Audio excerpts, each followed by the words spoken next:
Israel কর্তৃক ত্রাণবাহী নৌবহরটি শুধু আটকই করা হয়নি, জাহাজের পাশাপাশি বহরে থাকা কয়েকশো মানবাধিকার কর্মী, যাদের মধ্যে আইনজীবী, চিকিৎসক এবং সেলিব্রিটিরাও ছিলেন, তাদের আটক করা হয়েছে।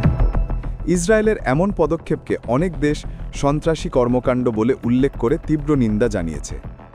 অন্যদিকে ইসরায়েল দাবি করেছে যে যুদ্ধক্ষেত্রে প্রবেশ বা নৌ অবরোধ লঙ্ঘন করা আইনসম্মত নয়। সুমুদ ফ্লোটিলার ত্রাণবহরে ইসরায়েলের এই বেআইনি হস্তক্ষেপ কোনোভাবেই মেনে নিতে পারছেন না ইউরোপের বাসিন্দারা। ফিলিস্তিনিদের সমর্থনে রাস্তায় নেমে হাজারো মানুষ বিক্ষোভ করেছে। ফিলিস্তিনিদের সমর্থনে স্পেনের বাসিন্দারা রাস্তায় নামে এবং রাজধানী বার্সেলোনার সড়ক দখল করে বিক্ষোভ করে হাজারো মানুষ। এছাড়া মাদ্রিদ শহরে বিক্ষোভকারীরা পুলিশের সঙ্গে ধাওয়া পাল্টা ধাওয়া ও সংঘর্ষে জড়িয়ে পড়ে। ফিলিস্তিনিদের প্রতি সংহতি জানিয়ে স্পেনের বেশ কয়েকটি শহরে আন্তর্জাতিক চেন ফ্র্যাঞ্চাইজির রেস্তোরাঁ, কফি শপ ও দোকানে হামলা এবং ভাঙচুর চালানো হয়। এসব প্রতিষ্ঠানের বিরুদ্ধে ইসরায়েলের সঙ্গে সংশ্লিষ্টতার অভিযোগ আনা হয়।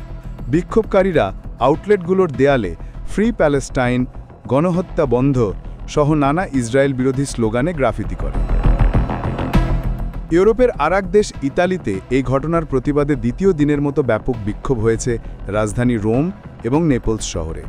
ফিলিস্তিনি সমর্থকরা নেপলস শহরের একটি সমুদ্র বন্দর অবরোধ করে বিক্ষোভ করে।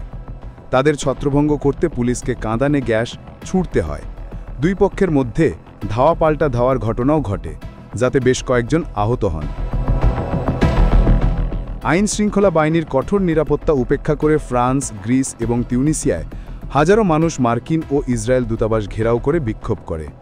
তিউনিসিয়ায় বিক্ষোভকারীরা মার্কিন দূতাবাসের প্রবেশের চেষ্টা করলে পুলিশের সঙ্গে সংঘর্ষ হয়। গ্রিসের অ্যাথেন্স শহরে ঘেরাও করা হয় ইসরায়েলি দূতাবাস।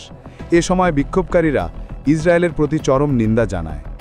ফ্রান্সের প্যারিস শহরে ফিলিস্তিনি পতাকা হাতে ইসরায়েল দূতাবাস ঘেরাও করতে গেলে পুলিশ বাধা দেয় এবং কয়েকজনকে আটক করা হয়।